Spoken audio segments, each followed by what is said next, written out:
आप उस ग्लोरी को महसूस कर सकते हैं, आप उस ग्लोरी में जी सकते हैं जो पुराने नियम के लोग भी नहीं जी पाए। दूसरा कुरिन्थियों 3 उसकी 7 में लिखा है, यदि मृत्यु की ये वाचा जिसके अक्षर पत्थरों पे खोदे गए थे यहाँ तक तेजे में हुई कि मूसा के मुंह पर के तेज के कारण जो घटता भी जाता था, इजरायली उसके मुंह पर दृष्टि नहीं कर सकते थे। अब यहाँ पर उसने कहा कि जब मूसा आसमान में गया और परमेश्वर ने उसे अपने हाथ से लिखी हुई वाचाएं दी, और जब वो नीचे आया तो उसके चेहरे पे इतनी किरणें निकल रही थी कि लोग डर रहे थे उसका चेहरा देखने के लिए।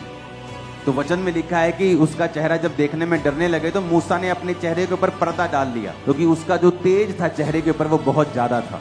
और धीरे धीरे जब मूसा नीचे रहा पृथ्वी के ऊपर तो वो तेज घटता गया। तो परमेश्वर कहता है, दोषी ठहराने वाली वाचा अगर तेजोमय थी तो सोचो जो धर्मी ठहराने वाली वाचा है वो कितनी तेजोमय होगी।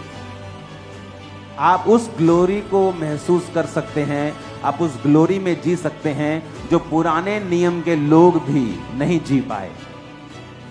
तब किसी किसी के ऊपर आत्मा उतरता था, किसी किसी को परमेश्वर के दर्शन होते थे, किसी किसी को पवित्र आत्मा भविष्यवाणी का वरदान देता था।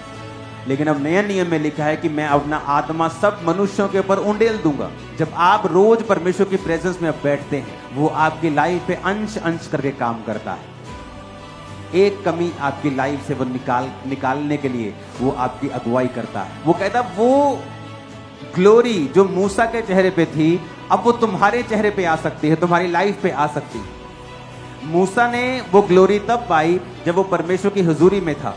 कहते वो ग्लोरी तो वो थी जो घटती जाती थी। सोचो वो ग्लोरी जो प्रभु यीशु मसीह तुम्हें देंगे वो तो घटेगी भी नहीं। कभी आपने नोटिस किया, जब शादी के बहुत साल हो जाते हैं, 15-20 साल हो जाते हैं, तो हस्बैंड वाइफ्स की शक्लें भी मिलने लगती हैं एक दूसरे से। कभी नोटिस किया आपने? उनके स्किन टोन मिलने लगती है। क्यों? क्योंकि वो एक जैसा ही खाना खाते हैं, एक जैसी वातावरण में रहते हैं, सब कुछ एक जैसा ही हो गया है। वैसा ही सेम जब आप परमेश्वर के साथ समय बिताते हैं, जब आप रोज परमेश्वर की हुजूरी में जाते हैं, आप रोज परमेश्वर के संग बैठते हैं, तो इसमें एक मैसेज परमेश्वर दे रहा है कि अगर मूसा रोज की एक बार परमेश्वर के सामने कुछ दिनों के लिए गया और उसके चेहरे पे किरणें थी, तो परमेश्वर कहता है कि वो जो तुम्हें धर्मी ठहराने वाली वाचा है, जीसस क्राइस्ट का नया नियम, सोचो तुम्हारी जिंदगी कितनी उज्जवल वो करेगा अगर वो मूसा के चेहरे पे प्रकाश ला सकता है।